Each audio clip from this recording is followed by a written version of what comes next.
इससे बड़ा कारण और दूसरा समझ में आने लगेगा कि ये जो मैटर है इसकी उत्पत्ति माइंड से भी होती है। मैटर की उत्पत्ति मैटर से होती है, ये तो ठीक है, स्पष्ट है। ये परमाणुओं की उत्पत्ति परमाणुओं से होती है, ये बात तो ठीक, लेकिन परमाणुओं की उत्पत्ति मन से भी होती है, ये बात समझ में आने लगेगी, खूब समझ में आने लगेगी। इस क्षण मेरे चित्त की अवस्था क्या, इस क्षण मेरे चित्त को मैंने कैसा आहार दिया, क्रोध का आहार दिया कि द्वेष का आहार दिया कि वासना का आहार दिया कि भय का आहार दिया कि अहंकार का आहार दिया, चित्त पर मैंने किस प्रकार का संस्कार बनाया, तो ये मेंटल बात है, माइंड की बात है। लेकिन जैसा बनाया तुरंत उसी प्रकार का भौतिक पदार्थ बनना शुरू हो गया, शरीर में उस प्रकार के परमाणु बनने शुरू हो गए। अब तो पश्चिम के वैज्ञानिक भी इस बात को खूब स्वीकार करने लगे कि जब हमारे भीतर क्रोध जागता है तो हमारी रक्त वाहिनी नालिका में, हमारे रक्त के प्रवाह में एक तरह का रसायन, नया रसायन पैदा होने लगता है और वो रक्त के साथ बहने लगता है। ऐसे ही भय जागे तो एक तरह का रसायन उसके साथ बहने लगेगा, ईर्ष्या जागे एक तरह का रसायन बहना शुरू हो जाएगा। हमारे रक्त के प्रवाह में भिन्न भिन्न प्रकार के रसायनों की उत्पत्ति होती है और उनकी वजह से ही हमें भिन्न भिन्न प्रकार की अनुभूति होती है। हमने क्रोध जगाया तो इस प्रकार का एक केमिकल रिएक्शन हुआ, हमारे भीतर बायोकेमिकल रिएक्शन हुआ, ऐसा एक रसायन का प्रवाह रक्त के साथ बहने लगा कि उसकी अनुभूति बड़ी अप्रिय, बड़ी बेचैन करने वाली। क्रोध पैदा करते ही ऐसे परमाणु शरीर में बने, क्रोध पैदा करते ही ऐसा रसायन शरीर में बना, रक्त के साथ उसका प्रवाह शुरू हुआ कि बेचैनी बढ़ी। अब देखिएगा, बेचैनी तो बढ़ी, क्रोध जगाया इसलिए रसायन ऐसा पैदा हुआ, उस रसायन की वजह से बेचैनी पैदा हुई, अब उस बेचैनी की वजह से क्रोध पैदा करेगा। जितनी जितनी बेचैनी आई उतना उतना क्रोध और जगाया, और जितना जितना क्रोध जगाया उतना उतना रसायन और उत्पन्न कर दिया, उतना उतना वो बेचैनी वाली संवेदना और बढ़ाने लगा। क्रोध पैदा करता है, इस तरह का एक रसायन पैदा करता है जिससे बेचैनी होती है, ये बेचैनी वाला रसायन पैदा करता है और क्रोध करता है और क्रोध करता है और वैसा रसायन पैदा करता है, ज्यादा बेचैन होता है। अरे ये विशियस सर्कल चल पड़ा, ये कुछ चक्कर चल पड़ा, कैसे रुके? इसी को आश्रव कहा। बहने लगा नासूर, इसमें से ये प्रवाह चल ही रहा है, हमें पता ही नहीं, हम अपने ही नशे में है। हम तो क्रोध आता है तब यही सोचते हैं उसने गाली देना, उसने अपमान किया ना, उसने अनचाही बात कर देना, उसने मनचाही बात नहीं कर दी, गुस्सा आएगा और क्या होगा? अरे गुस्सा आएगा तो अपनी हानि कर रहा है ना। गुस्सा आते ही तेरे भीतर क्या होने लगा, कैसा प्रवाह चलने लगा, कैसा कुचक्र चलने लगा।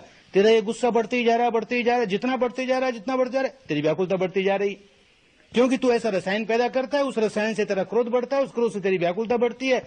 ये तो बढ़ने ही लगाना, छुटकारा कहां? ऐसे ही जो विकार जगा लो। अब तक पश्चिम के वैज्ञानिकों ने, पिछली बार गया तो समझा रहे थे, कोई 17-18 तरह के रसायन तो खोज लिए उन्होंने कि किस विकार से क्या रसायन होता है, लेकिन कहते हैं कोई 100 से अधिक प्रकार के रसायन तैयार होते हैं और उनकी वजह से भिन्न भिन्न प्रकार की संवेदनाएं होती हैं।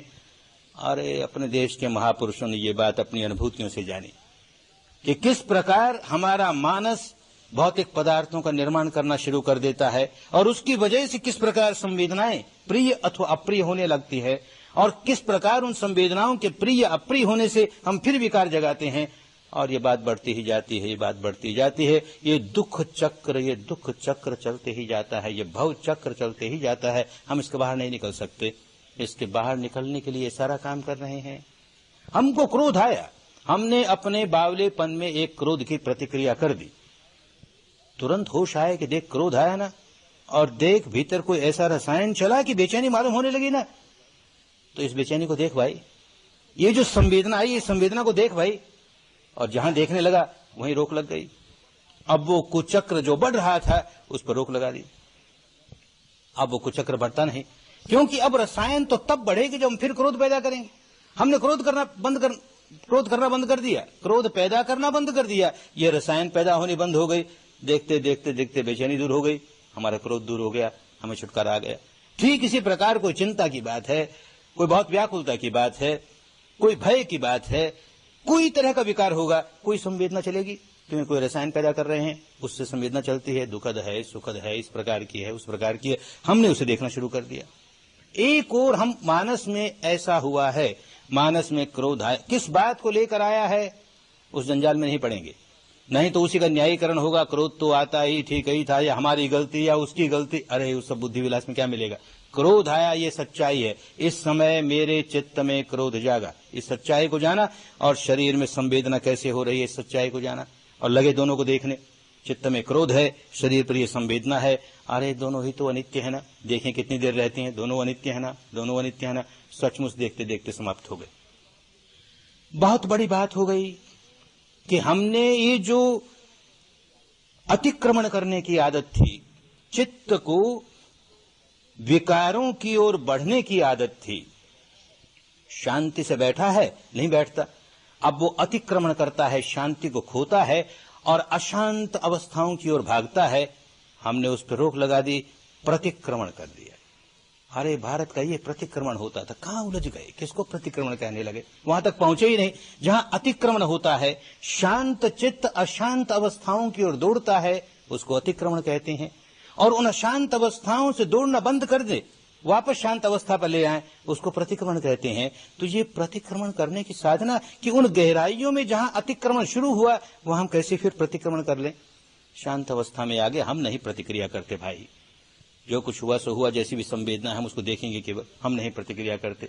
तो जैसे कहा 100 में से 99 बार तो हमने प्रतिक्रिया की, पर एक बार भी अगर नहीं की तो बहुत बड़ी जीत हो गई, बहुत बड़ी जीत हो गई। एक बार भी अगर हमने रोक लगाई तो अब कुदरत ने अपना और काम करना शुरू कर दिया। क्रोध आया, हम संवेदना को देखने लगे, देखते देखते क्रोध शांत हो गया। लेकिन क्योंकि क्रोध जागा था एक बार, तो हमारे भीतर अंतर्मन की गहराइयों में जितना क्रोध हमने इकट्ठा किया, जैसे उसको छेड़ दिया, वो उभर उभर के ऊपर आने लगा। हमारा पुराना दबा हुआ क्रोध ऊपर आ रहा है, अब उसकी वजह से संवेदना शुरू हुई। हम तो देखे जा रहे हैं, उसका बल कमजोर हुए जा रहा है, क्षीण हुए जा रहा है। तो एक परत उतरी, तो 2 परत उतरी, तो 100 परत उतरी, तो 1000 परत उतरी। इसी को पुरानी भाषा में कहा उदीर्णा होने लगी। पुराने दबे हुए की उदीर्णा होनी शुरू हो गई, क्योंकि हम नया नहीं बनाते। अब पुराने को छेड़ तो दिया, एक बार भी क्रोध जागा तो छेड़ दिया, अब वो ऊपर आता है, और हम तो नया नहीं बनाते, हम तो समता में हैं, तो उसकी परतें उतरती जाती हैं। अरे जितनी जितनी परतें उतर गई उतने उतने मुक्त हो गए ना।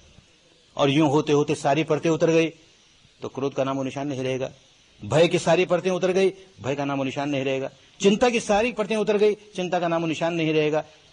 हम ही तो जिम्मेदार हैं, हम ही तो उनके बढ़ाने के जिम्मेदार हैं, और हम ही उनको समाप्त करने के जिम्मेदार हैं, दूसरा कोई नहीं। दूसरा तो बात समझा देगा, तरीका बता देगा, ऐसे करो भाई, ऐसे मुक्त हो जाओगे। करना हमें पड़ेगा, हम करेंगे नहीं।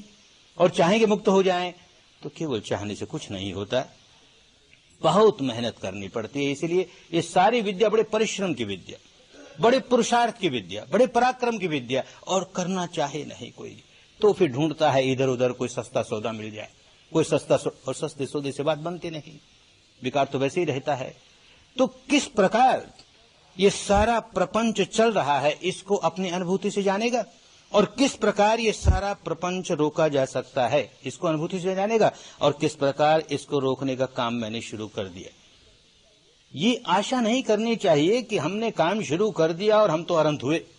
बड़ा समय लगता है, इनको विकारों को इकट्ठा करने में कितने जन्म लगाए, अपने स्वभाव को इस तरह का बनाने में कितना जन्म लगाया। तो इसे पलटने में हम नहीं कहते उतने ही जन्म लगेंगे, लेकिन समय तो लगेगा ही। कोई चमत्कार नहीं, कोई चमत्कार नहीं, किसी गुरु महाराज की कृपा नहीं कि वो कर देंगे अब तो सारे विकार निकल गए। स्वभाव हमने बनाया ना इसका। खूब समझना चाहिए कि जैसे क्रोध आया, क्रोध आते ही मानस को, जो संस्कार वाला उसका अंग है, उसको एक आहार मिला कि क्रोध की प्रतिक्रिया ऐसे होती है। तो भले एक ही बार उसने क्रोध किया, पर क्रोध के स्वभाव का एक बीज उसने डाला। दूसरी बार अनचाही बात हुई, शरीर में इस तरह कोई रसायन पैदा हुआ, फिर क्रोध किया तो उस स्वभाव को और जरा पुष्ट किया। तीसरी बार फिर क्रोध किया और पुष्ट किया, तो बार बार क्रोध करते करते करते हमने मानस के इस स्वभाव को, जो क्रोध करने वाला स्वभाव है, हमने उसको पुष्टि देने का काम किया। किसने किया? कौन जिम्मेदार? किस देवी को, देवता को, ईश्वर को, ब्रह्म को, अल्लाह मियाँ को ये पड़ी कि संसार के सारे लोगों में विकार जगाने की आदत डाल दो ताकि सब दुखी हो जाएं? ऐसा कोई पागल होगा ईश्वर कि जो हम सबको विकार पैदा करने का ये काम सिखाता हो? हम अपने अज्ञान अवस्था से ऐसा करते हैं, हमको होश नहीं है कि हम कर क्या रहे हैं। इस मारे हमने ये अपना स्वभाव बनाया। अपना स्वभाव हमें पलटना है। क्रोध आते जाए आते जाए आते जाए, मानस का ऐसा स्वभाव हो गया। द्वेष आता जाए ऐसा स्वभाव हो गया। राग आता जाए, भय आता, हर प्रकार के विकार को बार बार करते करते करते करते उस स्वभाव में, उस हैबिट पैटर्न में एकदम जैसे फिक्स्ड हो गया। ऐसा हैबिट पैटर्न मन का हो ही गया, इस तरह की बात होगी तो ऐसा विकार जगाएगा ही, ऐसा उसका स्वभाव हो गया। अब उस स्वभाव को हमें पलटना है, तो उस प्रकार की परिस्थिति पैदा होने पर हम ऐसा नहीं होने दें। कितनी ही अनचाही बात होगी, हम नहीं होने दें। तो केवल बुद्धि के स्तर पर नहीं होने दें तो स्वभाव नहीं पलटा। संवेदनाओं के स्तर पर, जहां ये केमिकल बनता है, जहां ये रसायन चलता है, जहां पर ये संवेदना होती है, वहां नहीं बनने दें तो हम उसका स्वभाव पलटने लगे, जड़ों में स्वभाव पलटने लगे। समय लगेगा। ये स्वभाव, बिगड़ा हुआ स्वभाव बनने में अनेक जन्म लगे, तो इस बिगड़े हुए स्वभाव को सुधारने में समय लगेगा, पर कहीं तो शुरू करना चाहिए। बस ये शुरू करने का काम। तो जो व्यक्ति इस विद्या को इस प्रकार अच्छी तरह समझ लेगा कि मुझको अपने अंतर मन की गहराई में विकार बनाने की जो आदत है उसको पलटने का काम करना है, और विकार बनाने की आदत शरीर पर होने वाली रासायनिक संवेदनाओं के आधार पर होती है, तो इसलिए शरीर की संवेदनाओं के आधार पर विकार बनाने की आदत को पलटने के लिए मुझको शरीर की संवेदना देखनी है, और देख करके संस्कार नहीं बने इसका प्रयत्न करना है। बस समझ में आ गई बात तो इतनी है।